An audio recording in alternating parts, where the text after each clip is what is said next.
Salut les amis, bienvenue sur ce 30e épisode de Tipeee and Friends. Un épisode basé sous le signe de l'art, un peu plus que d'habitude, car mon invité est une artiste à part entière. Par ça, je veux dire que c'est une artiste qui officie dans plusieurs domaines artistiques et qui réussit avec brio à être talentueuse dans tous ces domaines, chose qui est assez rare pour le souligner. Mon invité est donc Anaïs Charer-Méjean, une artiste française exilée en Irlande que j'ai eu l'occasion de rencontrer à travers mon implication dans le festival Carnunos. Anaïs est d'abord musicienne en tant que batteuse, mais c'est aussi une artiste graphique qui a le talent certain de pouvoir travailler sur diverses méthodes, divers supports, à savoir des méthodes traditionnelles de dessin, de peinture, mais aussi une grande maîtrise des outils digitaux. C'est un réel plaisir d'échanger avec Anaïs, surtout par rapport à son parcours personnel très très intéressant. Cet épisode a été enregistré durant les fêtes de fin d'année en décembre 2023. J'espère que ça va vous donner envie de suivre son travail à travers ses groupes, mais aussi suivre sa carrière de graphiste, dessinatrice, artiste, au sens large du terme.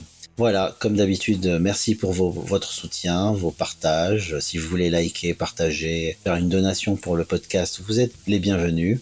Je vous donne rendez-vous en fin de semaine pour faire 2 annonces assez surprenantes. Donc restez connectés sur la page, surveillez. N'hésitez pas à vous abonner, suivre la page, activer les notifications, tout le blabla que tous les youtubeurs, influenceurs vous rabâchent à longueur de vidéos et de podcasts, chose que j'ai un peu de mal à faire, mais qui est nécessaire au demeurant. Alors merci pour votre attention et je vous dis à très bientôt et surtout bonne écoute. Salut Anaïs, merci beaucoup. Salut. Merci beaucoup d'avoir répondu présente pour cette émission. Cette discussion surtout. Tu connais un petit peu le principe. C'est une discussion à la bonne franquette. Tu parles, je parle. Voilà, c'est 2 êtres humains qui discutent. Donc, pour les malheureux auditeurs qui ne te connaîtraient pas, est-ce que tu nous fasses une petite présentation de qui tu es, ce que tu fais, et puis on enchaînera à partir de là, quoi. Ok, ça va. Alors ça c'est facile. Donc mon nom est Anaïs Charer-Méjean et je suis française, mais je vis en Irlande depuis bien longtemps, depuis 15 ans. Je fais 2 choses en particulier qui ont un rapport avec le milieu du métal. Je fais beaucoup de design, de pochettes d'albums, t-shirts et compagnie. Et d'un autre côté, je joue aussi de la batterie et je chante dans un groupe qui s'appelle Dowen, qui est post-black atmosphérique, on va dire.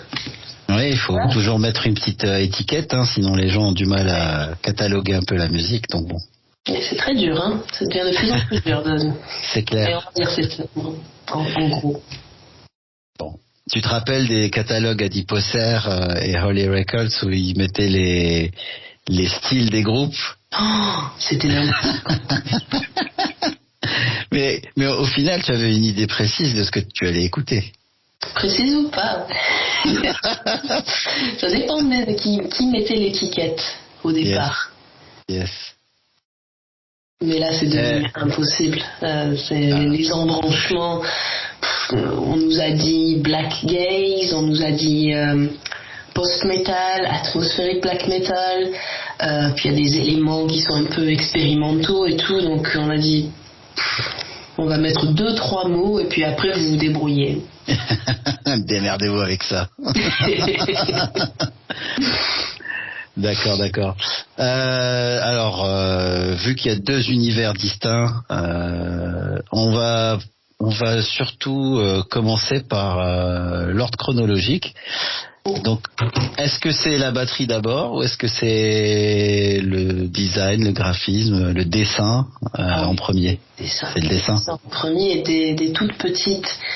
C'est ma grand-mère qui me faisait dessiner et peindre. Elle faisait de la peinture à l'huile. Et je me souviens toujours, quand je rentrais dans sa chambre, il y avait l'odeur de la turpentine et tout. Et elle avait des peintures partout. Donc oui, c'était elle depuis toute petite. D'accord. La musique, c'est venu bien plus tard. J'ai commencé la batterie, j'avais 13 ou 14 ans. En ayant découvert le grunge, tu sais, comme les petites filles, super. Et Hall, et puis après Rage Against the Machine, que tu connais de fil en aiguille jusqu'à maintenant. Je fais des accélérations, pas possible, c'est... T'as pas envie de parler dans l'ordre chronologique, hein, c'est-à-dire, en fait, je suis née et maintenant je suis dessinatrice et batteuse et démerdez-vous avec ça. Voilà, un petit machin entre temps, écoute, c'est l'évolution. Non, oui, voilà, ça a été très très naturel depuis le départ. J'ai toujours voulu m'exprimer de façon artistique. J'ai toujours eu du mal à exprimer mes émotions personnelles. Tu sais, je m'excuse si des fois je parle en anglais. Non, au contraire, il n'y a pas de problème. Mais tu vois, quoi, j'ai beaucoup plus de mal à parler avec des amis si j'ai quelque chose, si j'ai un problème. Alors en général, je me tourne plutôt vers une feuille de papier et je vais dessiner quelque chose. Et la plupart du temps, les gens ne comprennent pas que j'essaye de je communique quelque chose de différent qui va peut-être leur apporter quelque chose à eux. Et comme tu le sais, c'est la même chose avec la musique. Oui, c'est un médium d'expression et souvent on est très introverti généralement et dans ce milieu-là, hein, et c'est plutôt avec ça qu'on arrive à s'exprimer, à communiquer avec les autres d'une manière un peu plus directe, moins réfléchie, plus spontanée parfois. Oui, c'est trop difficile de se mettre à nu et de dire vraiment qu'est-ce qui se passe dans la tête. Enfin, moi, j'y arrive pas. J'ai toujours eu un souci de ce côté. J'attends trop longtemps, je parle pas de mes soucis et quand finalement j'en parle, c'est que vraiment ça va pas du tout. Et c'est que tu peux plus faire autrement. Oui, voilà. Les dessins n'ont pas marché et parce que c'est vrai que ça aide énormément, mais ça fait pas tout, ça règle pas tous les problèmes non plus. Mais heureusement que c'est là. Ouais, bah oui. Heureusement que c'est là. On a reçu ce message il y a pas longtemps sur, je sais plus si c'était par Bandcamp ou par Facebook ou quoi, mais quelqu'un qu'on connaît pas, qui est en Amérique, qui nous a dit qu'en ce moment, sur la page de mon groupe, oui. Qui nous disait qu'en ce moment ça allait pas bien dans sa vie, mais qu'il écoutait beaucoup notre musique et que ça l'aidait. Et ouais. On peut pas avoir de plus grande récompense que ce genre de choses, qu'on a quelqu'un qui que ce soit. Donc c'est ça qu'on essaie de faire. Hein. Ouais.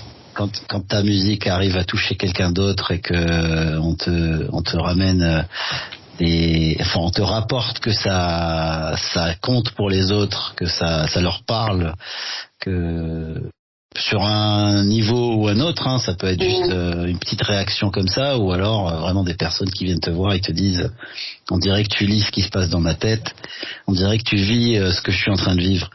Donc effectivement, c'est super réconfortant, it's rewarding. Exactement. Tu le sais, quoi. Je suis sûre que toi aussi dans ta vie, tu as eu des moments où il y a un album particulier qui t'a aidé. Il y a des albums, voilà, albums comme ça qui sont liés à certaines périodes de ma vie. Il y a des albums que bizarrement j'écoute beaucoup, où j'ai beaucoup écouté à des moments où ça allait pas. Et c'est comme une rechute. Quand ça va pas, tu repars sur cet album et tu vas mieux. Oui. Et apporter ça à quelqu'un d'autre. Ouais. Ça, c'est la plus grande réussite. Ah ouais. J'écoutais Opeth à fond quand j'allais pas bien, que je vivais sur Marseille et que je voulais partir. Avant de décider de partir en Irlande, j'écoutais Opeth sans arrêt, toute la journée. Et c'était ça qui me raccrochait à tout, qu'il fallait regarder de l'avant et qu'il y avait quelque chose au bout du tunnel. Et bon, je vais mettre un peu les pieds dans le plat, mais pourquoi est-ce que tu es allé en Irlande? Pétard, au début, déjà j'en avais aucune idée. J'avais envie de partir, fallait que je parte. J'étais jamais allée en Irlande et je me suis dit où est-ce que je vais? En Australie? C'est un peu loin. L'Irlande? Ouais, allez, je vais essayer. Et je suis arrivée, je pensais que j'étais bonne en anglais. Je comprenais rien. L'accent irlandais est tellement improbable. Mais je suis allée faire un tour sur Dublin un jour et je m'attendais, j'ai toujours vécu sur Marseille et apparemment ça a changé depuis, mais à l'époque de mon enfance et de mon adolescence, le harcèlement de rue sur Marseille était très très intense. Tu sors, tu sais que tu vas te faire emmerder. Il y a des gens qui vont dire quelque chose, il y a des mecs qui vont te suivre, il y en a qui vont essayer d'avoir ton numéro, il y en a qui vont juste t'insulter, te traiter de ci, de ça. C'était tous les jours et je m'attendais à ce que Dublin soit pareil, parce que je pensais que c'était partout, en fait. C'était tu as fini par pas par accepter, mais tu t'es entre guillemets habitué à ce que ce soit normal, alors que c'est absolument pas normal ce genre de comportement. Oui. C'est intolérable. Et tu sais pas que tu t'habitues parce que tu t'habitues jamais. Il y a des choses qui sont dites que c'est dur, c'est vraiment dur, surtout pour une ado. Mais je passe toute la journée sur Dublin, je vais un peu partout, je sais pas où je vais, et de temps en temps je marche à côté de jeunes assis sur le palier ou je marche quelque part. Chaque fois je rentre un peu les têtes dans les épaules, et là, ils vont dire quelque chose. Rien. Toute la journée, je vais partout sur Dublin, personne me calcule, ne m'insulte, me dit quelque chose. Et ça a été vraiment la première chose qui m'a fait décider si je vais quelque part, je viens vivre ici. Je suis rentrée à l'hôtel ce soir-là. Oh, incroyable. Waouh.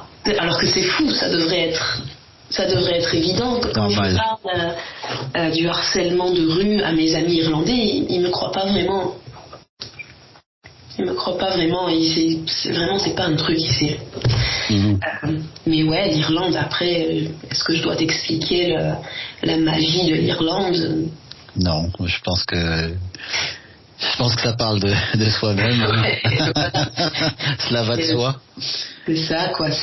Au début, c'était ça, puis après, je me suis rendu compte que c'est un endroit merveilleux, avec une culture incroyable, et que le métal là-bas est incomparable. Oui. Et j'avais découvert, bien sûr, je connaissais Primordial, mais il y a une scène locale qui est vraiment développée, et c'est génial. On va y arriver. Oh.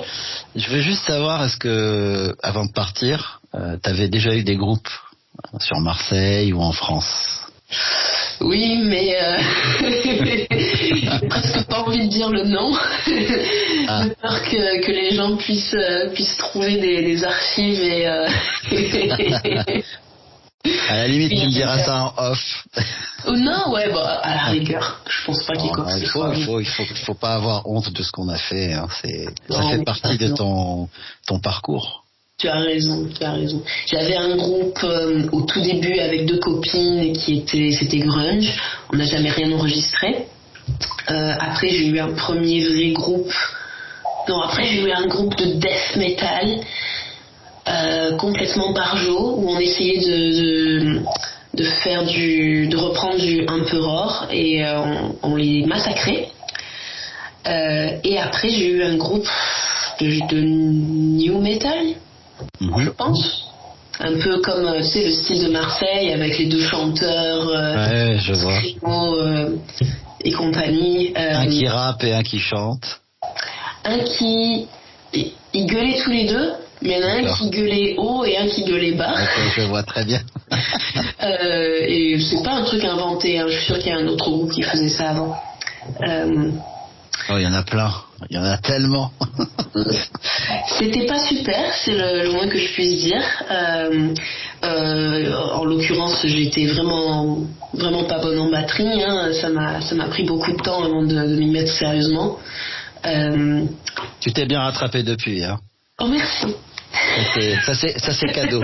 Ah merci beaucoup. Mais je me suis pas mis sérieusement jusqu'à ce que je déménage en Irlande et que je trouve mon groupe Keltacor.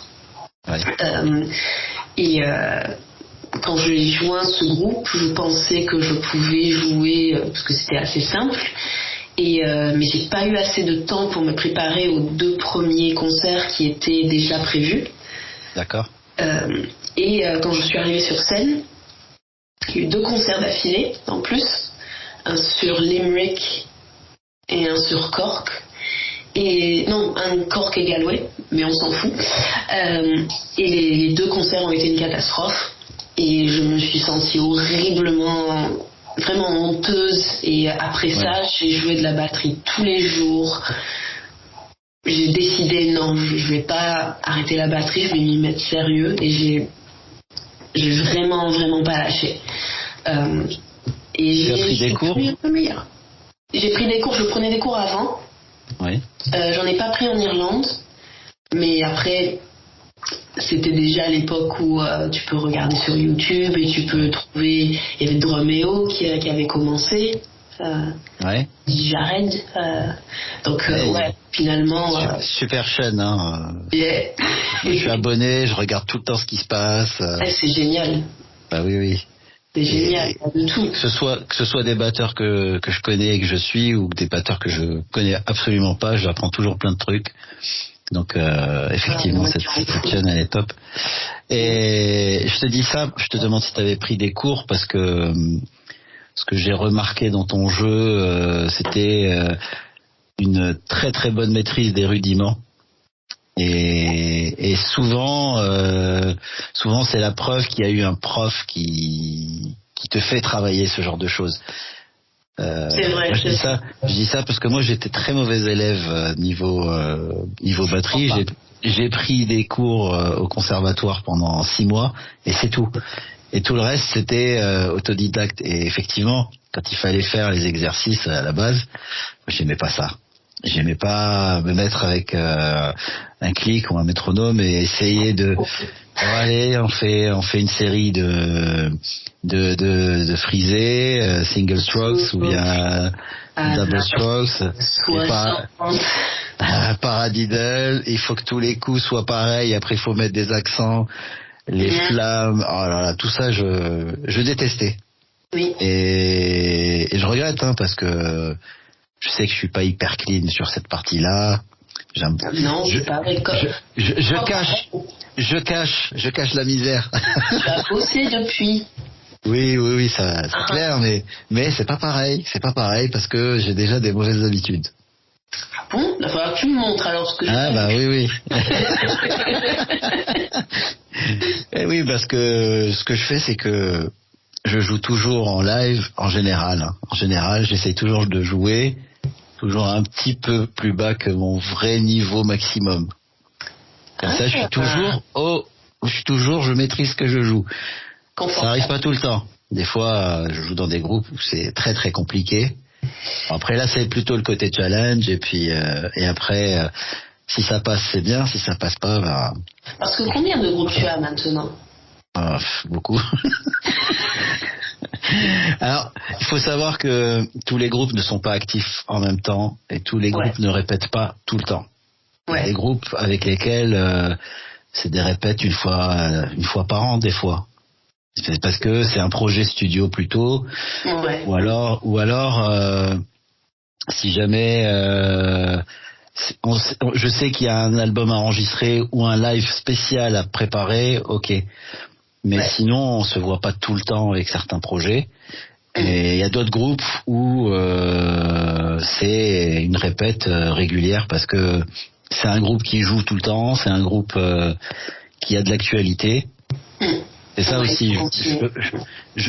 J'adore jouer, mais si c'est un groupe qui n'a pas une activité ou une actualité plutôt et qui n'est pas, on va dire ça, c'est pas les mêmes ambitions.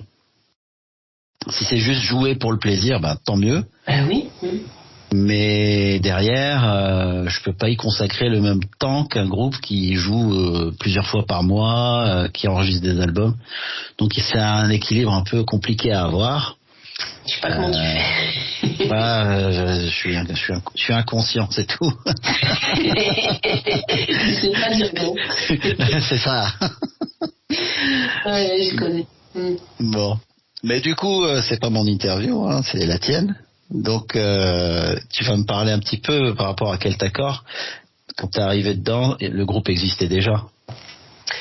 Ouais, il existait déjà, mais le batteur qu'ils avaient, il savait déjà qu'il était là pour les aider, mais il voulait pas faire partie du groupe. Justement parce que je pense qu'il avait trop de groupes. D'accord. Et sur Dublin, il y avait une pénurie de batteurs, finalement. Oui, je suis arrivée, j'ai entendu, ils avaient une démo qu'ils avaient enregistrée et j'ai pensé, ouais, je peux jouer ça. Puis ça me plaît énormément. C'était black, ça se la pète pas. C'était ça, je sais pas, il y avait quelque chose de vraiment de vrai. Pour authentique. D'authentique, ouais, c'est plus que c'est un meilleur mot. Et ça m'a vraiment plu et je les ai contactés puisqu'ils cherchaient un batteur et je leur ai demandé est-ce que je peux essayer. Et quand je suis allée à la répète, ils étaient très contents, tout simplement parce que j'avais appris les morceaux. Ah. Waouh. Alors, spoiler alert à tous les gens qui écoutent, qui sont batteurs et qui veulent aller postuler. Ne faites jamais le truc d'aller en audition et dire j'ai pas pu apprendre vos morceaux, si ça vous dit on va faire une jam sur une reprise de tel ou tel groupe. Ça marche jamais pour être retenu. J'y passe pour un blaireau, c'est tout. Et pourtant, c'est tout ce qu'ils ont eu.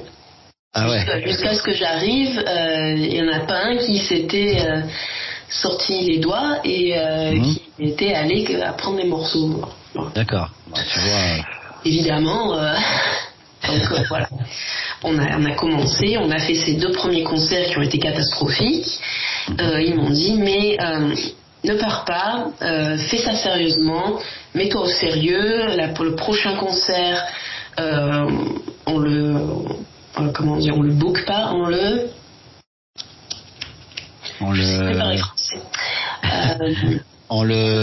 reprogramme, on n'aura pas de. C'est ça que tu veux dire? Non, mais je parle plus français non plus là. On organisera le prochain concert quand on sera prêt, tout simplement. Ce qui est la façon logique de faire les choses. Et ouais, donc on s'y est mis. On a aussi trouvé un second guitariste à ce moment-là et on était tout simplement, on vivait dans notre espace de répète. On répétait 2 fois par semaine et moi j'allais jouer de la batterie tous les jours et c'était ma vie, vraiment génial. À fond dedans, c'était génial, les meilleures années de ma vie, c'était super. Et ils étaient au courant qu'ils avaient aussi décroché la personne qui allait gérer toute la partie artistique autour du groupe? Ils étaient au courant de ça? Franchement, parce que là, c'est quand même super mercato pour eux. Merci de dire ça, mais non, je pense que j'avais commencé à faire des designs. C'est à ce moment-là que j'ai commencé à faire des designs pour des groupes. Je faisais des dessins avant, mais j'avais jamais. Sauté pas. J'avais fait ça, et le premier groupe pour lequel j'ai dessiné quelque chose, c'était Wood Upon Wound, qui était un super groupe qui était un peu comme Altar of Plagues, et qui n'existe plus malheureusement, mais quand j'ai dessiné pour eux, je me suis dit ah ouais, ça me plaît de faire ça. Et malheureusement, il y a beaucoup d'artistes là dehors qui aiment faire ça aussi, donc c'est très difficile d'obtenir le contrat des gros groupes. Oui. Si tu vois ce que je veux dire, tu fais faire de l'art pour les gros groupes que tu aimes. Ils utilisent tout le temps les mêmes artistes. Oui, et puis bon, enfin, moi, en fait, c'est bien les premières fois.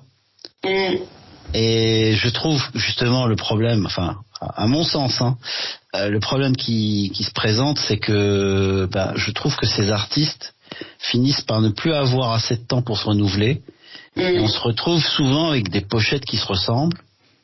Et ok, au départ c'est cool, on reconnaît la patte de l'artiste, mais après malheureusement c'est surtout, en fait il fait toujours la même chose. Parce qu'il n'a plus le temps de se renouveler, tant mieux pour eux aussi. Tant mieux pour eux, parce que dans une certaine mesure ça veut dire qu'ils peuvent vivre de ça. Oui, c'est bien. Peut-être que c'est une idée que je me fais, mais d'un autre côté, quand je vois tout le temps les mêmes visuels et tout. Oui, il y en a certains, c'est de temps en temps, enfin je veux pas donner de nom bien sûr, mais j'ai vraiment en tête des exemples de certains artistes comme ça où il y a des albums où tu te dis bon c'est comme si tu avais fait une série avec les 3 derniers albums, et de temps en temps ils réussissent à changer un peu, à se développer, mais c'est juste de temps en temps. Et pendant ce temps, moi je suis là. Qu'est-ce que tu veux? Non.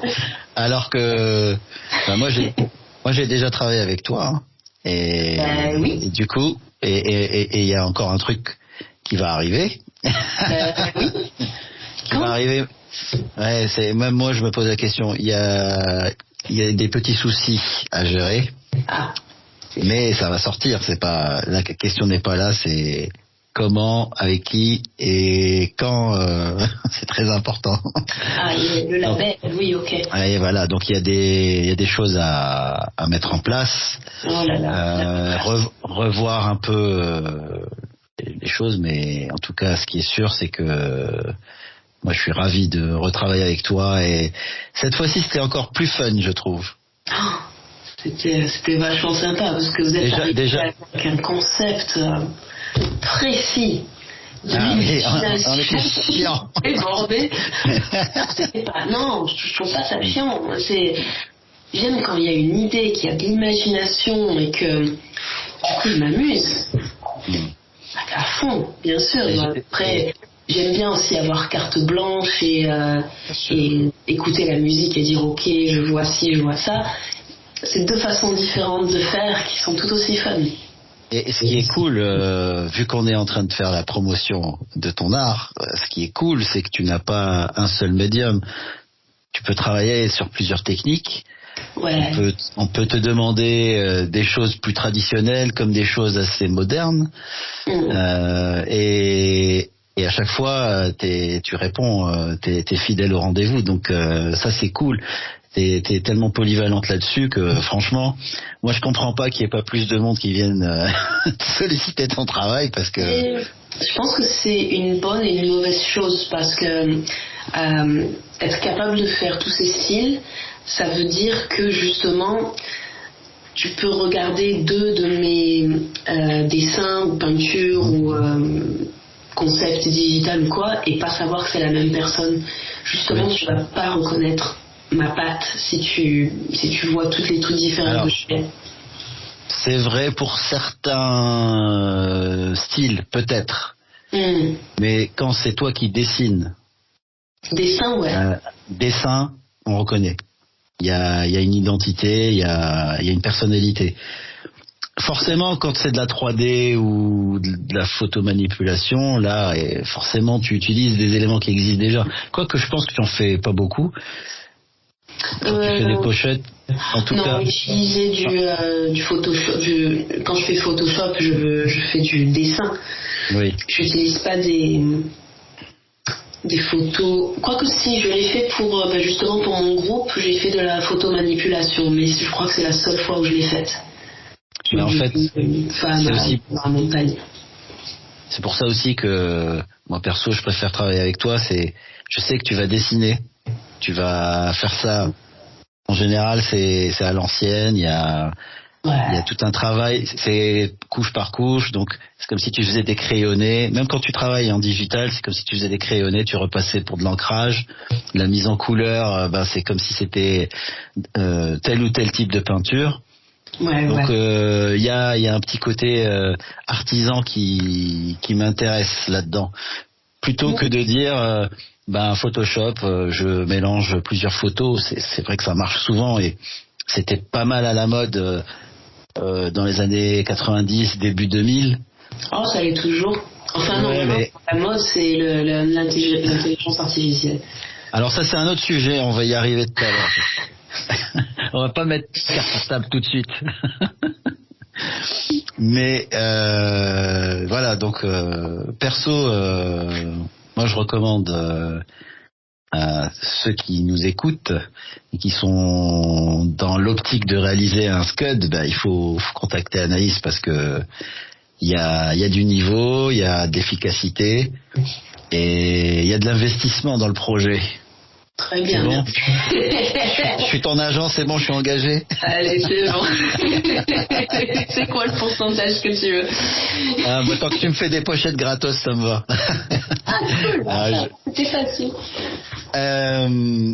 Donc, mais juste pour parce que là comme ça, on pourrait t'écouter, on pourrait croire que tu as juste travaillé pour quelques petits groupes entre guillemets. Mais je crois savoir qu'il y a eu quand même des groupes qui ont pignon sur rue avec lesquels tu as travaillé. Ouais, donc il y a Saor, quoique c'est pas comme ça qu'on prononce, je crois que c'est sûr ou Shore? J'ai cru comprendre. Sure. Bon. Faudrait que je le redemande à Andy, il me l'a dit, mais c'est l'accent écossais de toute façon, c'est tellement improbable. Mais donc Saor, on dirait en français S-A-O-R.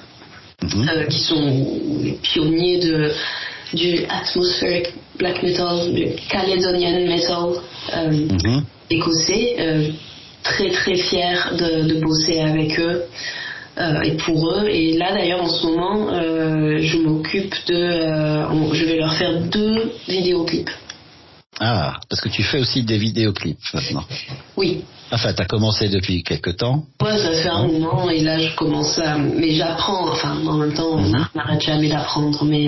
On va en discuter alors. Ça va. Donc il y a eu Saor, il y a eu Winter Fillet et dernièrement Joe Quayle qui est une violoncelliste incroyable. Je sais pas si tu as entendu parler d'elle. Non. C'est une de ces artistes qui est souvent, elle fait pas du métal, mais elle est souvent invitée sur scène avec des groupes de métal et elle a lancé sa propre musique. Je les appelle les sympathisants. Les sympathisants, ok. Ils sont pas dans la cause, mais ils sont loin, ils aident la cause. Ouais. Ces femmes sont des fans de black metal et elle a joué à Rodburn, seule sur scène avec son violoncelle électrique et elle a toutes ses pédales autour d'elle et c'est plus du violoncelle quoi. C'est pour ça que tu en fais aussi? C'est une des personnes qui m'a fait commencer, oui c'est sûr. Pas que elle, mais parce que j'aime aussi énormément le violoncelle classique. Mais pétard, c'est pas de la batterie, hein. De pierre, c'est difficile. Tu dois switcher dans ton cerveau. Ça n'a aucun rapport. C'est vraiment chaud, mais quel instrument, quoi. C'est vraiment génial. Donc ouais, c'est ceux-là, et il y a eu Sojourner aussi, et oui, c'est à peu près ça. Je suis très fière d'avoir bossé pour eux, très contente que ces groupes-là m'aient fait confiance. Et j'espère qu'il y en aura d'autres. Ouais, carrément. Tu as bossé avec Death the Leveler? Ouais. Oh là là, ils ont C'est les anciens de Maël Morda? Oui, sauf le chanteur qui, lui, ne fait plus de musique, malheureusement. Oui. On en avait discuté au Kernunos il y a quelques années. Ouais, c'est trop triste. Qu'il ait arrêté de faire de la musique, c'était un chanteur merveilleux, mais... Avec une excellente présence scénique. Ouais. Il occupait toute la place, hein, il y avait... Carrément. Ouais, et Death the Leveler viennent de rechanger de chanteur. D'accord. Très récemment. Donc je ne connais pas celui-là. Donc Death the Leveler, pour ceux qui connaissent pas, c'est du doom traditionnel, on va dire ça comme ça, hein, chant clair, accordage normal, beaucoup de mélodies, donc plutôt dans cette école-là. Tiens, en parlant de doom, tu as fait partie, tu as joué pour Hour of 13. Ouais, oh là là, c'était merveilleux ça.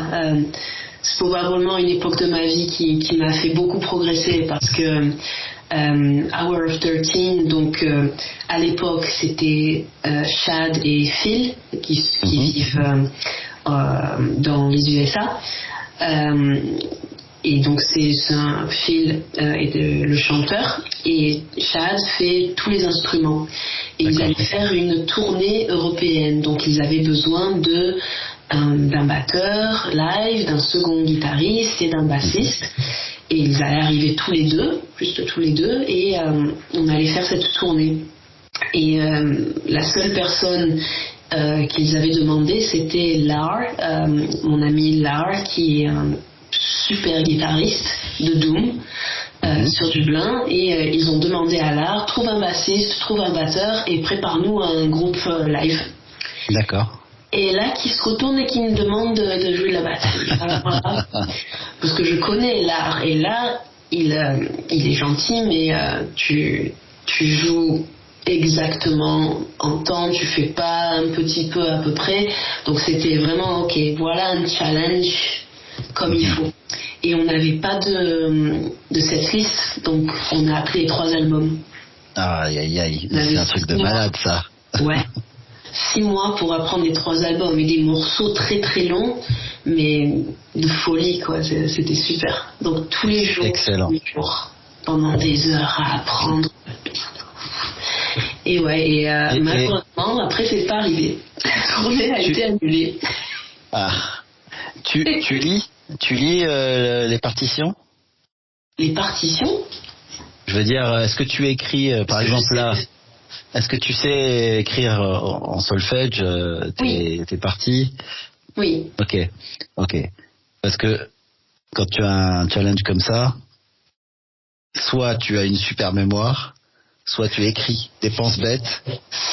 Oui, alors, oh là là, je me souviens de la gueule de mon notebook. C'était trop drôle. Je sais écrire les partitions, j'ai appris ça avec mes profs au début. Mais je faisais un gros mélange. Au lieu de tout écrire exactement comme c'était, de temps en temps, si c'était un peu compliqué, oui, j'écrivais comme c'était, mais sinon j'écrivais plutôt un espèce de pense-bête. Genre 4-4 snare sur 1, ou alors et après ça fait ta ta ta ta ta, et j'écris ta ta ta ta ta. Ok, d'accord. Et ça marche. Un peu en mode ghetto, quoi, comme moi. Ouais, parce qu'il y a que toi qui vas le lire. Bah oui, bien sûr. Alors, moi, j'ai pas été un bon élève, par exemple, pour ce genre de choses, donc pour apprendre à lire. Prendre le solfège. Boring. Et bon, je regrette maintenant parce que ça m'aurait sauvé la mise sur certaines aventures. Bon, merci. Challenge supplémentaire dans ma vie. Ça va pas prendre longtemps. En fait, c'est pas le solfège qui me pose problème, c'est la lenteur de lecture que j'ai. Ça accélère. Oui. Il faut que je fasse ça tout le temps et ça devienne comme une seconde nature, quoi. Ouais. Ouais, mais après ça aide. Après tu peux justement utiliser ta connaissance pour parce que je sais que tu chantes aussi, tu fais des Ouais, vaguement. Hein. Oui, je fais des backings. Tu peux l'utiliser pour ça, ou Oui. si tu joues de la guitare. Enfin, on remarque la guitare, c'est les tablatures. Je sais pas si tu aimes jouer d'autres instruments, mais c'est Non, je bien suis pas du d'avoir tout ça. doué pour d'autres instruments. J'ai tenté, mais ça Genre. marche pas. Non, mais ça marche pas. Ça marche pas, ça marche pas. Je sais que tu peux. Wow, peut-être, mais est-ce que je veux? Ça, c'est une autre histoire. Ah, voilà, c'est pas pareil. Là, c'est pas pareil. Ouais. Donc, la petite parenthèse à World 13 a été abordée. Tu as fait combien d'albums avec Keltacor, ton groupe de black celtique? 3. Mhm. 3. Oui. Définitivement 3. Et les pochettes, c'était... Content de... Est-ce qu'il y a eu des EP, Il y a des eu compiles, des trucs comme ça? avant. La démo, c'était avant moi, et après, on a fait 3 albums. D'accord, ok. Ouais. Et vous avez beaucoup tourné pour ces albums-là? Tourner, jamais, j'y arrive pas. On a fait le tour du monde d'Irlande, comme ils appellent ça ici. Ouais. Je fais des concerts locaux encore et encore et encore. Et ça coûte plus cher immédiatement pour nous d'aller en Europe. Ouais. Beaucoup plus cher. Et on roulait pas sur l'or. Hein. Surtout qu'à l'époque, c'était la récession. Mhm. Et plusieurs d'entre nous n'avaient pas de boulot. Donc franchement, on n'a pas fait beaucoup de concerts en dehors de l'Europe, à moins que... Et on a fait quelques festivals qui ont été merveilleux, comme Kernunos, qui nous ont permis de voyager à leur coût et à nous loger. Mais les festivals comme celui-là sont très rares. Très, très Bon, rares. tu as abordé le Kernunos, c'est par ce biais qu'on s'est rencontrés. Hein. La première fois qu'on a discuté, c'était au Kernunos 2014, je crois. Si, ouais, 14, je crois, oui, c'est le premier. Ouais, c'était... Ouais, bon, moi, je suis bénévole sur le festival depuis 2008. Mhm. Et au fur et à mesure, bon, j'ai un peu fait toutes les équipes en général, et forcément, j'ai atterri sur l'équipe technique qui gère les scènes. Et donc, c'est comme ça que on s'est rencontrés. Et après, bon, tu es revenu jouer avec Keltacor. Tu as été notre artiste. Pour les affiches, les logos, les t-shirts, le merchandising et tout. Et du coup, tu venais aussi régulièrement par la suite. Ouais, c'était chouette. C'était vraiment Et surtout, tu vas revenir. trop Donc, bien. alors, J'ai trop hâte. Qu'est-ce que tu... Bon, tu as déjà joué au Kernunos, donc tu connais un petit peu, mais est-ce que tu anticipes certaines choses? J'ai vraiment hâte de faire découvrir le Kernunos à mon groupe, parce que eux, ils sont jamais venus, connaissent pas, et j'ai pas arrêté de leur dire, vous allez voir, c'est pas comme les autres festivals que vous avez pu faire. Donc ça, j'ai vachement hâte, et j'ai juste hâte de retrouver la scène, de retrouver l'ambiance, puis tout le monde, quoi. Je veux dire, maintenant c'est mes amis, quoi. Ah bah ouais, c'est clair, toute l'équipe va être là en tout cas. J'ai trop hâte, ça va être super, et il faut juste que je fasse gaffe de pas boire un coup de trop, parce que après il faut aller monter sur scène. Et je te remplace pas, hein, qu'on soit bien d'accord. S'il te plaît. Non. C'est moi qui vais aller boire un coup. Non, ouais, je vais faire gaffe, et je vais faire en sorte que tout le monde fasse gaffe. Mais je pense qu'on va beaucoup s'amuser. Donc, On picole beaucoup en Irlande, hein. C'est pas une légende. Hein? Non, c'est pas une légende, non. Après, Moi, tu te calmes quand t'as des enfants, mais... Oui, moi, je me rappellerai toujours la seule fois où on a eu Primordial au Kernunos. Ouais. La quantité astronomique d'alcool qu'ils ont ingurgité. Ah bon? Et ça a assuré sur scène, c'est dingue. Parce que j'ai vu des groupes complètement bourrés qui pensaient assurer, qui jouaient pas du tout bien. Mais là, non, c'était pas le cas, c'était pas parfait, hein. On va pas se mentir. Tu entends. C'est roots, quoi. Ils jouent pas un rôle, ils arrivent et voilà, quoi. Ouais, c'est sauvage. Primordial, c'est sauvage. Tu sais qu'ils enregistrent pas sur un clic. Ouais, je sais. Ils enregistrent live. C'est un truc de fou. Ça, c'est cool. C'est vraiment super. Il faut pas faire ça avec moi. Hein.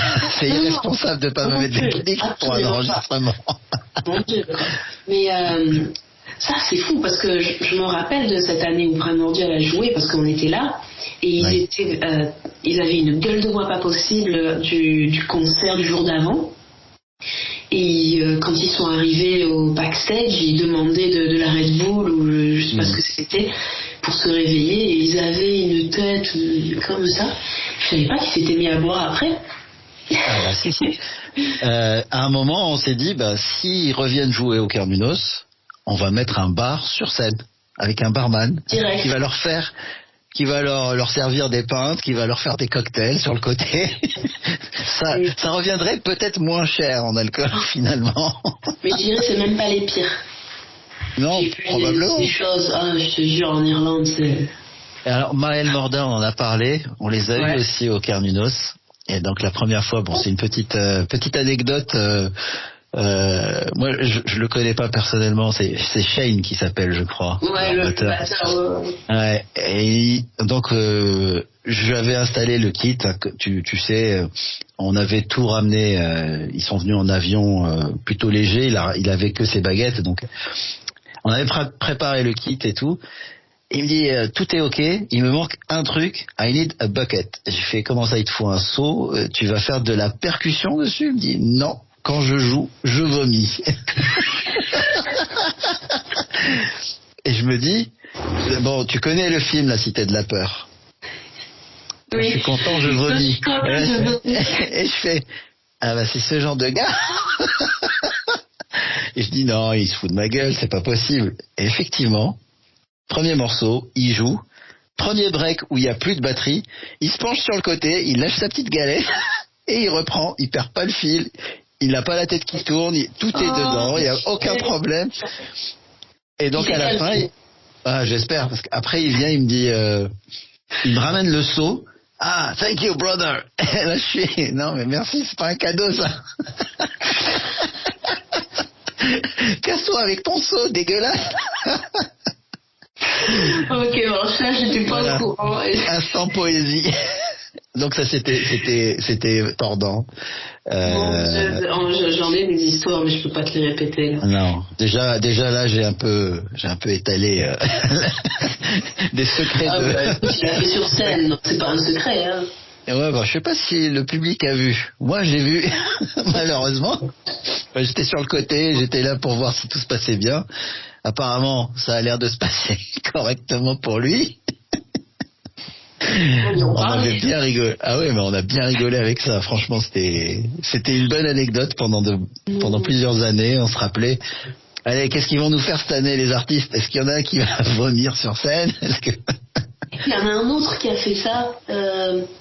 Andrew Burns, qui était dans un groupe de black metal génialissime du nord de l'Irlande, Ceaseless Blight, et vraiment un batteur qui va vite, qui a une énergie, et puis tu le vois sur sa gueule.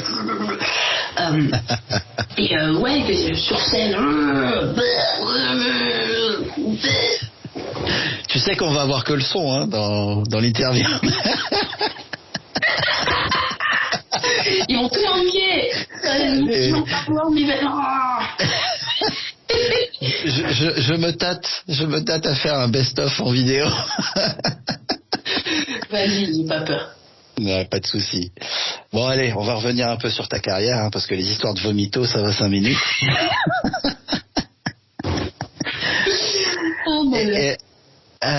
Je voudrais qu'on parle un petit peu de ta carrière professionnelle en tant que telle.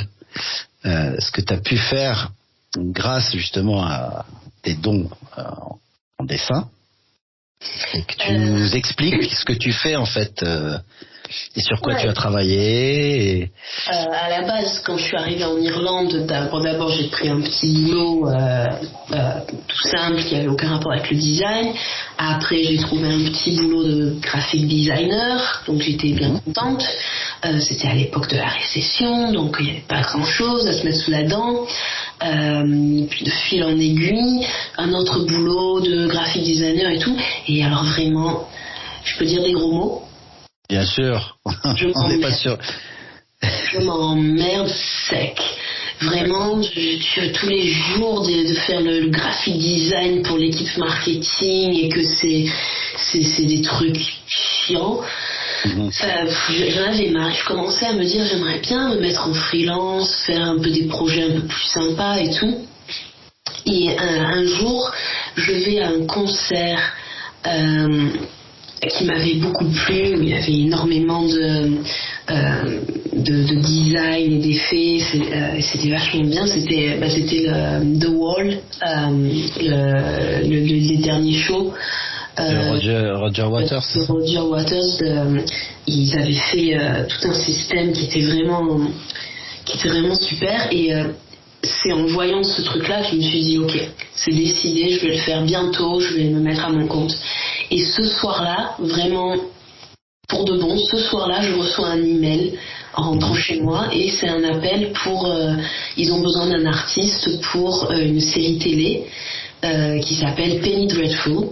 Génial. Et c'est Showtime, c'est un truc immense. C'était Showtime ou c'était HBO? Oui, c'était Showtime. Et il fallait que je lâche mon boulot aujourd'hui et que je commence, enfin on était vendredi, il fallait que je commence lundi. Alors j'envoie un email à mon boulot, je leur dis désolé, je reviens pas, j'ai pas le droit de faire ça. Normalement je dois donner 2 mois de préavis. Je l'ai pas fait, j'avais trop peur. Mais j'ai dit tant pis, c'est ma chance, je le fais. Le week-end, je vais dans les studios immenses. Je me rends pas compte à quel point c'est immense. Je vais rencontrer John Logan immédiatement. Alors si les auditeurs ne connaissent pas John Logan, ils peuvent faire un Google très rapide. C'est un mec qui a bossé pour Mission Impossible, qui a fait tous les Penny Dreadful, c'est tout son histoire, c'est son show, et je vais directement le rencontrer lui. Génial. Et il me demande de faire un set de cartes de tarot pour l'actrice principale qui est Eva Green. Rien que ça. Rien que ça, voilà. Et je dis ok. C'est parti. Et pendant quelques semaines, je fais mon design et dans ma tête, je me dis ouais, alors j'ai les réflexes marketing, hein, ils veulent un truc un peu dark, mais ils savent pas ce que c'est le dark. Bon, je leur fais des petits trucs, machin, je me dis ouais, ça va aller. Et à chaque fois, John Logan, il regarde et dit non, c'est pas ça, non. Plusieurs fois comme ça lui plaît pas. Je me dis oula, je vais me faire virer, ça lui plaît pas ce que je fais. Et là, je m'assois et je dis, oh là, ok, il faut lui faire le vrai truc, le vrai dark. Vraiment, je dois y aller, je me jette et je fais des trucs dégueux, des trucs vraiment que moi j'aurais fait pour moi en fait. Oui. Là, ça lui a plu. Il a dit, ah, ça y est, c'est ça, nickel. Et depuis, je me suis rendu compte, l'industrie du film, tu peux vraiment... C'est vraiment de l'art, tu peux vraiment faire quelque chose qui... tu peux donner de toi en tant qu'artiste. Et c'était en 2013 et ça fait depuis 2013 que je travaille que dans l'industrie du film, de film en film, de séries télé ou autre. Merci. C'est dingue, hein. Vraiment, c'est vraiment génial.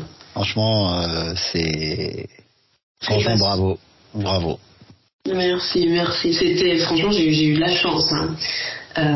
Parce que c'était comme je dis, c'est la récession, il fallait trouver le prochain boulot, tu te mets en freelance, tu n'as pas de contact, enfin c'était un peu se jeter sans voir ce qu'il y avait devant, mais ça a bien marché.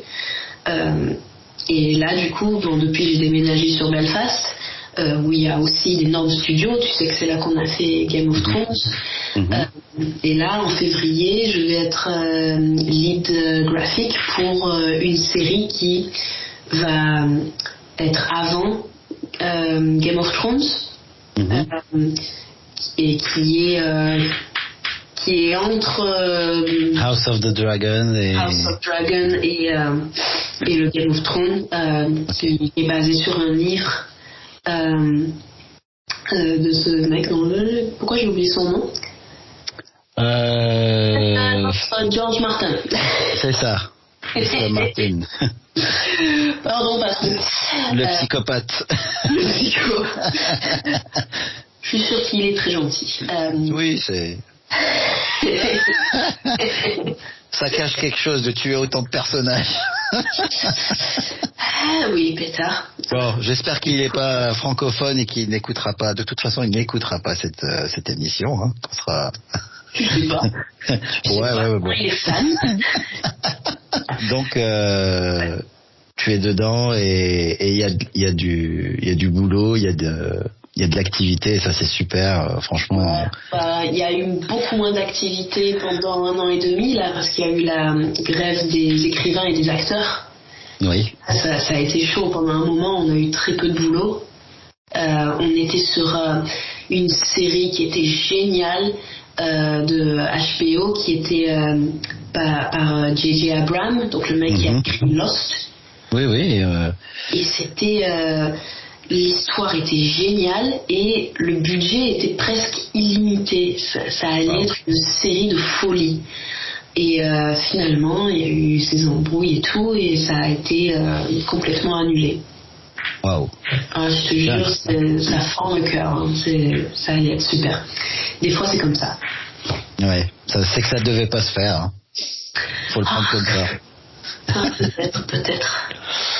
Bon, on va revenir un peu sur la musique. Allez, ouais. Parce que là, tu nous as vendu beaucoup de rêves. Il faut revenir à des choses plus dark.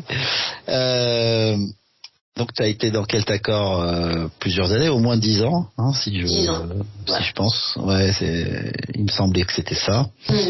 Et par la suite, tu as quitté le groupe. Libre à toi de revenir sur les raisons, hein, parce qu'au final, ça ne regarde que le groupe et toi. Oh oui, je pense que c'est simplement parce que le feu du groupe s'était éteint. Comme ça arrive, on a commencé, comme je disais, on faisait des répètes 2 fois par semaine et c'était notre vie. Et petit à petit, les gens changent et les priorités changent. Et moi, au bout d'un moment, j'en avais marre d'essayer de motiver, puis de m'énerver, de dire allez, il faut venir à la répète. Et puis, quand tu commences à devenir le flic, c'est nul, oui. C'est chiant, ouais. Et ça fait mal au cœur, mais au bout d'un moment, tu te dis bon, c'est mort. Et on passe à autre chose. Puis j'ai eu mes enfants aussi, de toute façon, je me suis dit bon, il faut que je prenne un break. Mais je pensais que ça allait être pas fini de jouer de la batterie, mais une fois que tu as des enfants, tu te dis bon, tu veux peut-être plus jamais retrouver un groupe qui fera des concerts, qui sera bien. C'est sûr que c'est une question qu'on se pose quand on devient parent. Est-ce qu'on va pouvoir continuer? Est-ce qu'on va pouvoir continuer avec le même niveau? Est-ce qu'il faut revoir à la baisse? Est-ce que c'est compatible? Je pense que la plupart passent par cette phase. Il faut lever le pied. Oui, bien sûr. Et puis c'est dommage, mais après ils ont leurs raisons. Et puis voilà, on peut pas juger parce que c'est tellement personnel que. Exactement. Non, chaque vie est différente. J'ai beaucoup pensé que j'allais pas y arriver parce que j'ai eu 2 enfants. Très rapprochés, il y a 1 an et demi de différence. Et quand j'ai essayé de me remettre à la batterie, c'était une catastrophe. Le corps de la femme en plus change, les hanches, la double pédale et compagnie. Enfin, c'est pas compatible. C'est pas super. Hein, je te dis, c'est pas génial. Donc m'y remettre à la base. je me suis dit, oh là là, qui c'est qui veut jouer avec ça, quoi. J'avais beaucoup perdu le niveau. Mais heureusement, le groupe que j'ai trouvé était très très patient. Et du coup, le niveau revient petit à petit. Mais là, ça fait 2 ans que je joue avec ce groupe. J'ai toujours pas retrouvé mon niveau de Keltacor. Également, la vie a changé et j'ai pas de batterie à moi sur lequel je peux m'entraîner. Pas d'électrique, rien. Donc je peux jouer une fois par semaine quand on répète. C'est pas super. Ouais, je comprends. Après, il y a aussi peut-être, j'en sais rien, mais peut-être que t'as pas envie non plus de jouer au même niveau. Peut-être que c'est ça qui fait. T'es sûr? Parce que je pense que si ça te manquait tant que ça, peut-être t'aurais trouvé des moyens. Je te jure, c'est sûr. Si je commence à vraiment décrire ma vie maintenant, on va vraiment aller dans le dark. Mais, non, c'est vrai, je peux le dire. Cette année, j'ai passé une année vraiment difficile parce que j'ai divorcé et je me retrouve donc en Irlande avec mes 2 enfants. J'ai pas ma famille, j'ai pas mes parents pour m'aider. J'ai plus de l'eau. Oui, c'est chaud, voilà, et il a fallu que je déménage. On partage la garde des enfants, mais du coup, j'ai vraiment beaucoup moins de temps à moi. Je connais bien. Je sais que tu connais. Et je sais que tu sais qu'on en ressort éventuellement, qu'il y a de la lumière au bout du tunnel. Bien sûr, il faut s'accrocher. Puis, exactement. Je vais te dire un truc que m'a dit un collègue musicien. C'était pas par rapport au divorce ou quoi que ce soit. C'est quand j'allais être papa et je me posais des questions, je me disais peut-être que je vais devoir arrêter, je vais pas avoir ni le temps ou ni la motivation parce que je serai trop fatigué. Tu te montes la tête en vrai.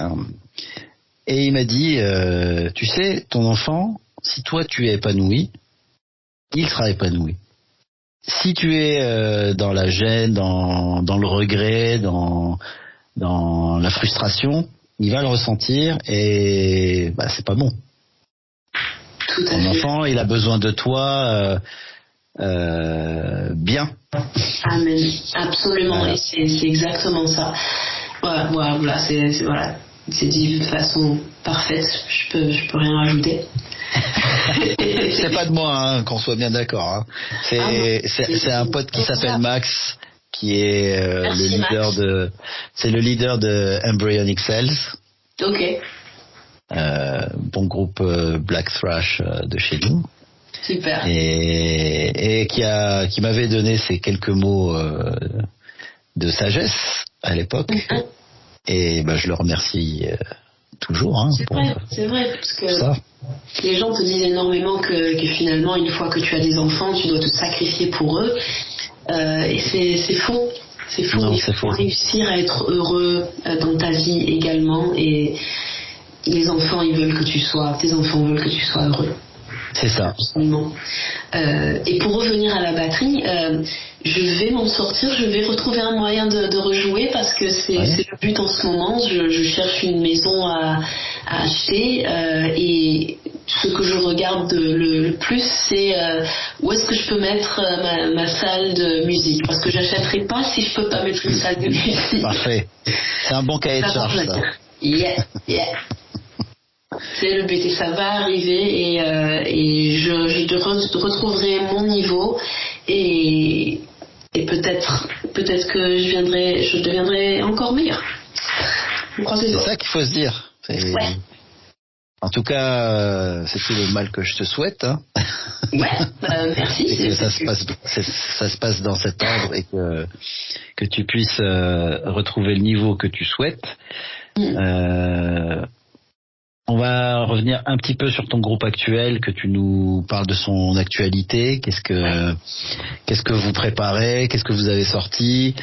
Tu imagines que on connaît pas du tout le groupe, donc il faut vends-nous le truc. Oh là là. Ok, donc Dowen, qui est en gaélique irlandais, veut dire la terre. C'est très difficile à décrire. Donc ce que vous allez faire, c'est vous allez l'écouter, vous allez faire un petit Google et vous allez l'écouter parce que il n'y aura pas de Google parce qu'on va partager les liens. Ok, bon, ça va. On va faire le package. C'est un groupe que à la base, donc après avoir eu mes enfants et après avoir quitté mon groupe, j'ai voulu quand même continuer à faire de la musique et je me suis dit que ça allait être quelque chose de différent. J'avais très envie de chanter, de faire des chants harmoniques. J'avais envie en fait de faire quelque chose à la Dead Can Dance mélangé avec du black metal. Me demande pas pourquoi, mais c'est ça que j'avais envie de faire. Ça se tient, hein, franchement. Moi, je visualise très bien le truc, donc oui, ça toi, se tient. Marc, tu as eu des projets proches de ça, en fait, finalement. Oui. Non, c'est un projet en particulier. Finalement. Mais oui, il y a quelque chose à faire dans ce sens-là. Et je connaissais ce guitariste qui s'appelle Brin, pour qui j'avais fait une pochette d'album. Pour son projet black metal, et il a une façon d'écrire qui est pas super technique. Le mec qui a appris lui-même tout seul, qui connaît pas comment ça s'appelle, qui connaît pas la théorie, mais les gammes, ouais. Il écrit de façon authentique. Il a une façon vraiment pur de jouer, il va aussi lentement qu'il veut, il répète autant qu'il veut, il se laisse aller dans la musique et j'adore ça. Et je lui ai demandé s'il voulait faire un groupe avec moi. Et moi je m'attendais à ce que de temps en temps on fasse le projet studio comme tu disais, mais finalement non. Et lui, quand je lui ai demandé, il est venu beaucoup de musique. Il a écrit un paquet de morceaux, ça en finissait pas. Et donc on en a pris quelques-uns qu'on aimait bien, et on a demandé à deux de nos amis, Nathan et Andy, de nous rejoindre guitare et basse et chant. Et trois d'entre nous se sont retrouvés à chanter, à apprendre à chanter en clair, ce qu'on n'avait jamais fait, à faire des harmonies à trois, tout en jouant notre instrument au chant. Tu aurais dû entendre nos premières répètes, c'était une cacophonie insupportable. Tu sais, quand tu apprends à chanter, mais que tu entends ton pote qui chante une autre note et que tu as envie de chanter la même note, mais que tu sais aussi écouter ta propre voix. Enfin, quand tu démarres à ça, c'est quelque chose que je suis toujours en train d'apprendre à faire. Hein. Ah, c'est chaud. Mais on apprenait à faire ça, et on a également incorporé du violoncelle dans notre musique et du piano, donc du violoncelle par de vrais violoncellistes professionnels, parce que je vais pas débarquer avec 3 ans de violoncelle et faire tout un tas les parts qu'ils font au violoncelle sont vraiment merveilleuses, et je pourrais pas jouer ça avant 10 ou 15 ans. Mais le résultat a vraiment dépassé ce qu'on avait imaginé. On est allé enregistrer chez Chris Fielding, qui est le mec qui a enregistré Fen, Primordial, Winterfield. C'est pas l'ancien bassiste de Conan maintenant? C'est toujours le bassiste de Conan.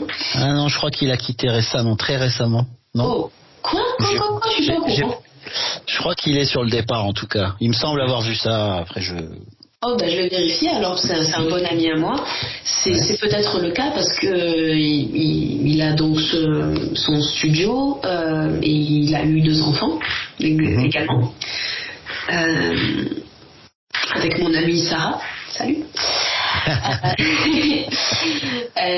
Donc ouais, c'est possible. Je vais voir. Tiens, ça m'étonne. Mais oui, vraiment. Aller vers Chris, c'était le meilleur choix possible. J'aimerais bien bosser avec lui un de ces 4. Bon. Ah oui, vas-y, jette-toi. Tu vas dans son studio sur Wales, perdu dans la pampa. C'est magnifique. déjà. D'entrée, c'est des super vacances. Mais Chris, il a une façon de comprendre la musique. Je saurais pas vraiment expliquer. On lui a apporté une musique avec tellement de tellement de layers, de couches. Tellement de couches, oui. Et ça aurait pu mal tourner si tu sais pas ce que tu fais, si tu as pas l'expérience que Chris a. Et il a réussi à nous faire un super mix. Et on a sorti notre EP en octobre. Et on a fait donc ces 3 morceaux de 10 minutes chacun, pour lesquels j'ai fait un vidéoclip de 10 minutes chaque. Ça a été un gros boulot. Et c'est sorti et aucun d'entre nous dans le groupe n'a eu ce genre de succès avant ça, sans vouloir se la péter ou autre, en étant vraiment franche. J'ai jamais vu un tel succès avant avec Keltacor ou autre. Les chiffres, bon voilà, les vues, les Spotify, les machins, c'est parti très vite. Bien sûr, tu as toujours le côté, bon, il faut faire sa promotion, le social media et là. C'est obligé, hein, on peut pas y couper. C'est obligé et c'est relou, mais ça, même si tu as un très très bon social media, ça va pas tout faire. Il faut aussi que tes morceaux, je pense, ta musique doit être suffisamment bien, et si c'est suffisamment bien, ça va accrocher et ça va se développer tout seul. Et j'ai l'impression qu'il y a un des morceaux qui a fait ça. Génial. Il y a un des morceaux qu'on a mis sur YouTube, sur la chaîne de notre label, qui est un tout petit label. Et bien sûr, au début, tu partages le lien à droite à gauche. C'est tout ce que tu peux faire. Mais ce morceau-là, il a continué d'être partagé encore et encore, et d'être mis sur des playlists et compagnie. Et du coup, énormément de vues, énormément de retours. Ouais. Et les 2 autres morceaux au moins. Mais on est vraiment très fiers de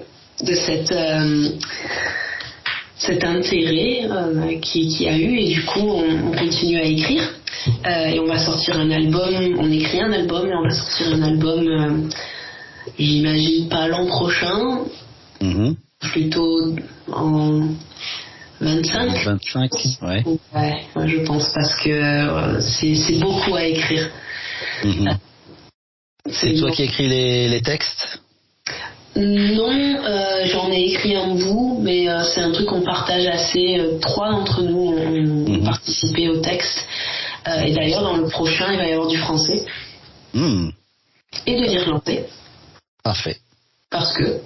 Il n'y a pas de limite, hein, faut pas...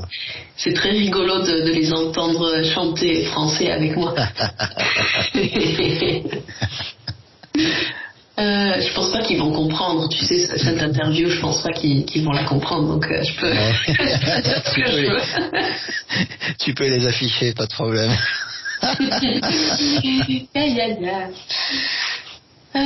Mais ouais, c'est vraiment, ce groupe, je m'éclate. Parfait, ça c'est cool.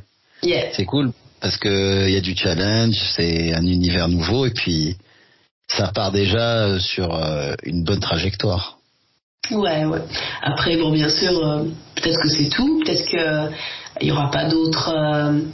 qu'on écrira un album qui ne sera pas aussi bien et qu'on sera oublié dans l'océan infini de tous les groupes de métal du monde. Et si c'est le cas, c'est très bien. Je m'en fiche. Oui. Je ne cherche plus à notre âge à faire des tournées, des ci, des ça, parce que on peut plus. Hein. Ouais, c'est compliqué. T'es beaucoup plus jeune que moi, donc arrête. Ah bon? Ah oui. Sûr? Ouais. Je viens d'avoir mon anniversaire. T'es plus vieille d'1 an, c'est tout. Ah alors voilà. Non, tu es toi-même, tu as 1 an de plus. Mais je suis sûr qu'on n'est pas du tout dans la même dizaine. Ok. Vérifier, ok. Voilà, petit moment people.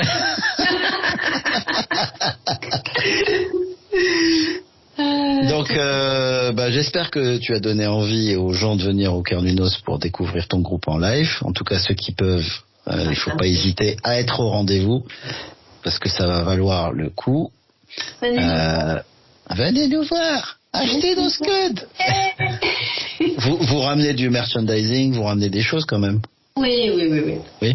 Oui, on devrait pouvoir amener le nouveau pressing. Notre vinyl a été sold out. Ok, super. Déjà, ça c'est cool. Ça c'est cool. Très content. Mais on a un repress, un deuxième lot Pressage. qui arrive. Ok. Pressage d'une nouvelle couleur. Cool. Bon, je vais en réserver un dès maintenant. C'est réglé. Ça c'est fait. Je découvre un peu le monde des vinyles. Ouais, parce on a plutôt été sur la génération CD, nous.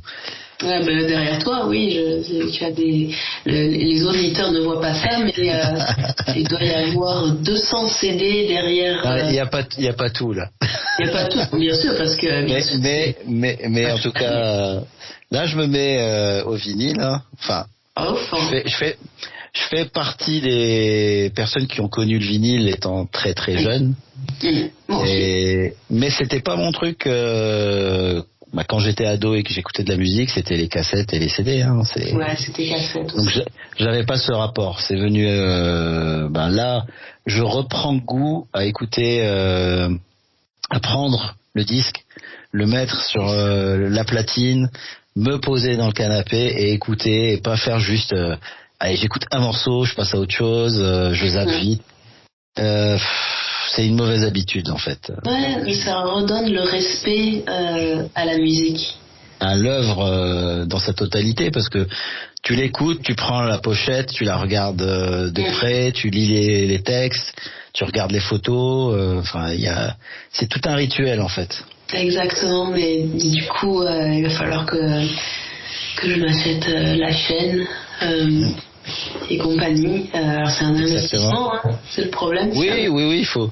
Alors, tu peux encore tomber par hasard sur un ampli, sur des enceintes par-ci par-là, pour pas grand-chose. Hein.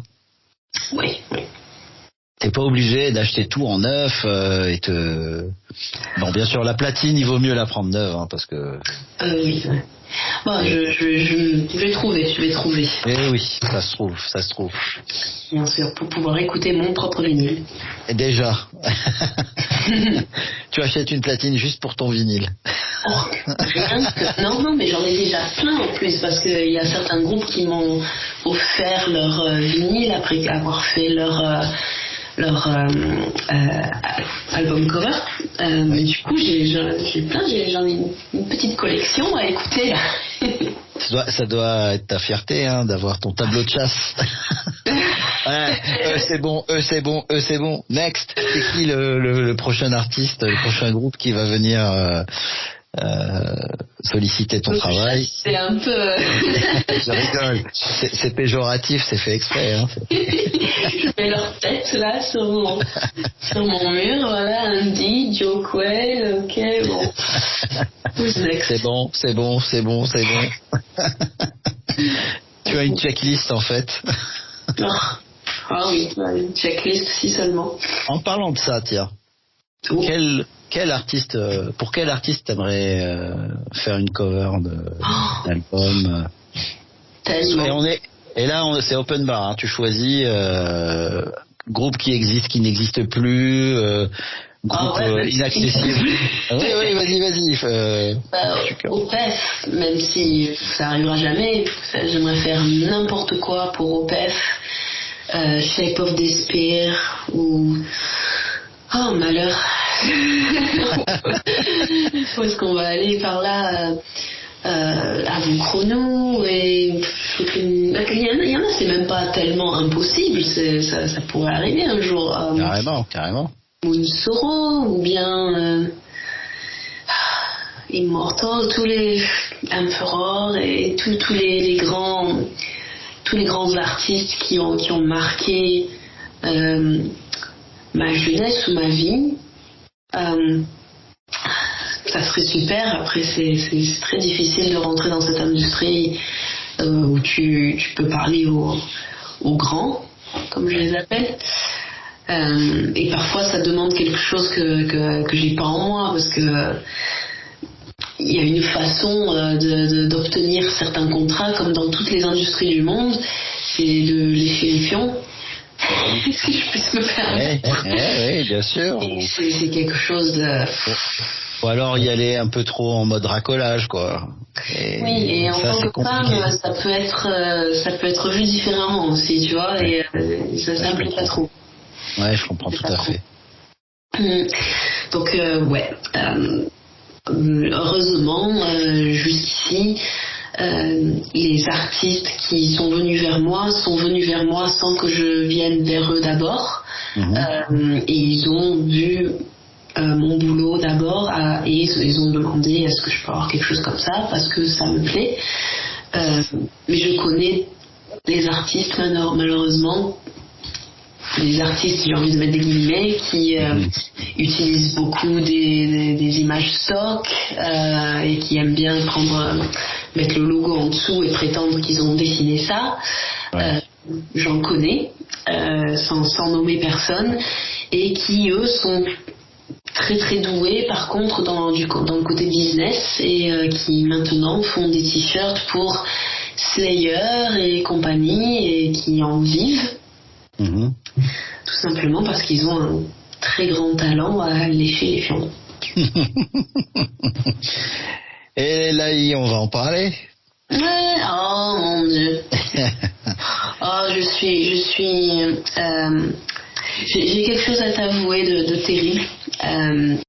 Ces derniers mois, j'ai pas eu beaucoup de travail, et j'ai accepté de faire quelques graphiques pour des pubs télé. Et là, la semaine dernière, j'en ai fait un, et j'ai dit ok, ouais, c'est pourquoi cette pub? C'est une pub pour l'intelligence artificielle. Oh là là là là. J'ai travaillé pour une pub pour l'intelligence artificielle et je me déteste. J'avais très envie de dire non, je veux pas, est-ce que je peux partir, mais j'ai besoin des sous. Ben oui, je comprends. Je l'ai fait, je suis dégoûtée. En fait, le problème, c'est que le principe en lui-même, dans d'autres domaines, il est acceptable. Le problème, c'est que si on remplace les humains à tout bout de champ, déjà, moi, ça me pose un problème éthique. Oui. Ça me pose un problème de société. Et puis, ça va d'abord toucher des secteurs sensibles ou fragiles. C'est ça qui est le plus malheureux dans l'histoire. Parce que utiliser de l'AI pour calculer des choses, c'est un outil qui est excellent dans certaines industries. C'est obligatoire maintenant parce que. Oh, je suis d'accord. J'englobe pas tout. Oui.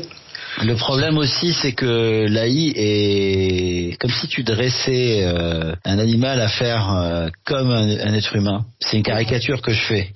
Donc l'AI apprend à dessiner comme tel ou tel artiste, et je sais pas, c'est une notion qui me gêne un petit peu. Après, il y a aussi la réalité des choses. Hein, les groupes, pour en rester dans notre domaine, hein, il y a des groupes, ils n'ont pas les moyens d'aller chercher un artiste. Je suis pas d'accord. Il y a des artistes qui sont très chers. Oui, je suis d'accord. Et il y en a qui ne sont pas. Souvent tu tombes sur des charlatans qui te demandent un cachet énorme. Et il y en a qui sont il y en a aussi, tu penses qu'ils sont chers, mais en vrai ils sont accessibles.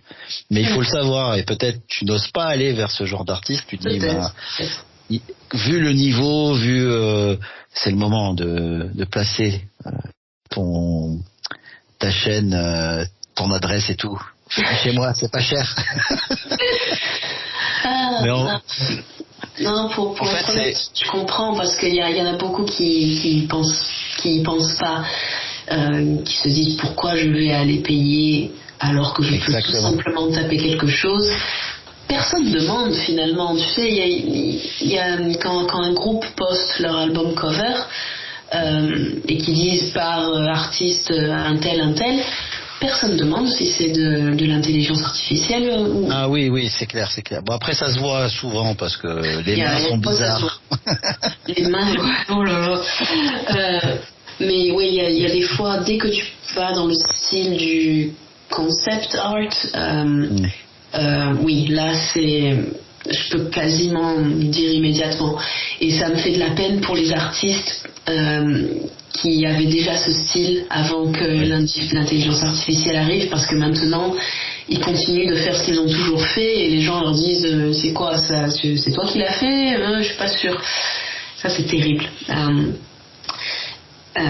Pour l'instant, j'ai pas trop été victime de l'intelligence artificielle moi-même, mais j'ai des amis proches qui l'ont été. Des amis dont le boulot est artiste digital, qui avaient des clients qui les payaient énormément avant pour faire des cartes de jeux, genre Donjons et Dragons, ce genre de choses, et qui maintenant ont été remplacés. C'était une série d'artistes, genre 6 artistes qui travaillaient pendant des mois. Ils ont été remplacés par juste 2 d'entre eux, et ils se font envoyer des images qui ont été générées par comment il s'appelle l'autre Midjourney. Ouais, Midjourney. Tu vois, je suis en train de faire la pub. C'est pas bien. Eh oui, malheureusement. Restez sur ChatGPT, c'est très bien. Ne l'utilisez pas. Parce que ça coûte que dalle et c'est terrible. Ils leur envoient des images et ils leur disent est-ce que vous pouvez un peu corriger les mains ou je sais pas quoi. Et du coup, c'est un tout petit boulot et ils perdent énormément d'argent. Alors qu'ils ont passé leur vie à apprendre à dessiner. Et cet outil a volé ce qu'ils ont mis toute leur vie à apprendre. Ils ont volé le style de milliers d'artistes. Et ça m'énerve, oui, ça m'énerve énormément de voir certains groupes qui sont grands et qui ont les moyens de payer un artiste. Catatonia, bonjour. Ah ouais, eux aussi, oh là là. Il me semble. C'est décevant. Je crois qu'ils l'ont fait. Cradle of Filth aussi. Ouais. Il y en a plein, j'en suis sûre. Mais je sais pas, il faudrait montrer l'exemple. Quand tu as les moyens au lieu de... Je sais pas. Ouais, mais je pense que c'est probablement quelque chose qui va un jour... pas complètement effacer mon métier de graphic design parce que tu auras toujours besoin quand même de quelqu'un pour corriger. Il faut une source pour s'inspirer. Tu peux pas. La source elle est déjà partout sur internet. Ouais. Mais je me dis par exemple dans les films, dans quelques années tu pourras peut-être dire à ton logiciel fais-moi un poster. Des années 1980 en Angleterre qui raconte ci et ça et boum ça sera fait et au lieu d'avoir une série de graphistes qui travaillent pour ton film tu en auras qu'un. Donc qui va être spécialisé à taper les bonnes les bonnes invites, c'est comme ça qu'on dit. Je sais pas. Rien. Ça s'appelle et je veux pas savoir d'ailleurs. Parfait. Moi, ce qui m'a choqué, c'est que maintenant, sur les dernières versions de Photoshop, c'est intégré, quoi, ce genre de choses. Ouais. Tu retouches une photo, tu peux recréer tout l'environnement. Ouais, j'ai essayé, faut désolé, mais franchement, c'est pas ouf. Non, des fois, c'est tout pourri, hein, pour être franc. C'est assez rigolo, ouais. Bon. C'est assez rigolo. Donc, ouais, je pense que ma position sur le sujet est très flagrante. Elle est bien claire et nette. Oui, évident. Évident. Après, il y aura toujours besoin d'artistes pour avoir de nouvelles idées, j'espère. Et justement, ce boulot dont je te parlais d'HBO qui a été annulé, c'était que ça. C'était tous les jours, on réfléchissait et on avait des idées des choses qui n'avaient pas été faites avant. Et ça, il n'y a aucun logiciel qui peut te le faire pour l'instant. Ouais. Pour l'instant, bon. On va rester là-dessus. Ça va pas le faire. Ils vont pas nous remplacer. Skynet n'arrivera pas. Aïe. Est-ce que tu as un message spécial à passer en dehors de fuck les AI?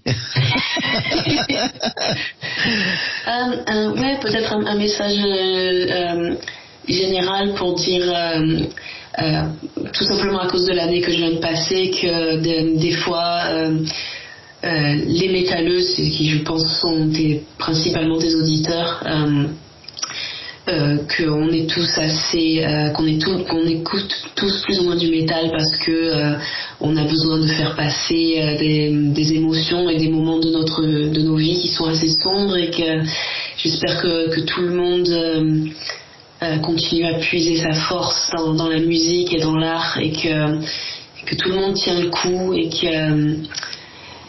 que ouais, on se serre les coudes et on continue ensemble, et que personne ne lâche. Toi, tu vas ouvrir une nouvelle religion. Ouais. Tu parles.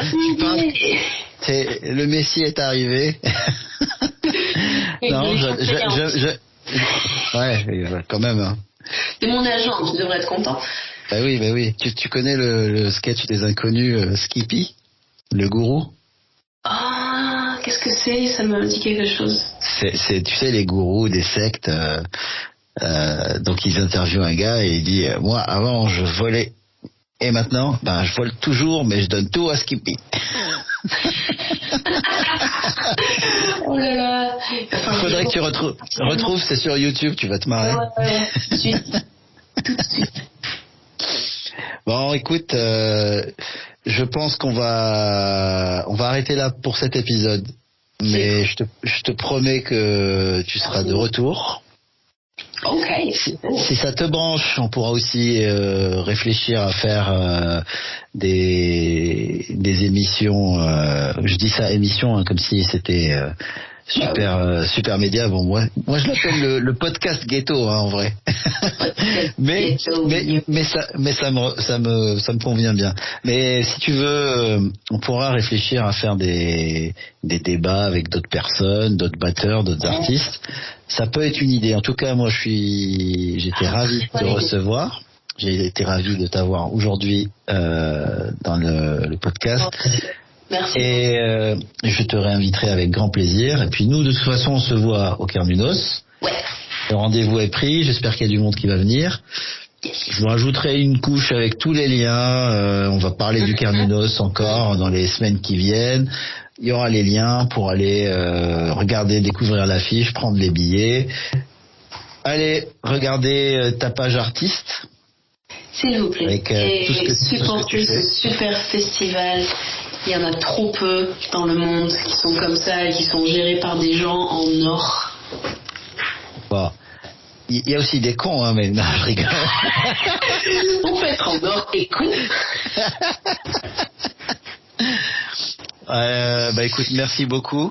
Et puis on reste en contact. De toute façon, nous, on a des projets sur le feu. Yep. Et on en reparlera assez vite, j'espère.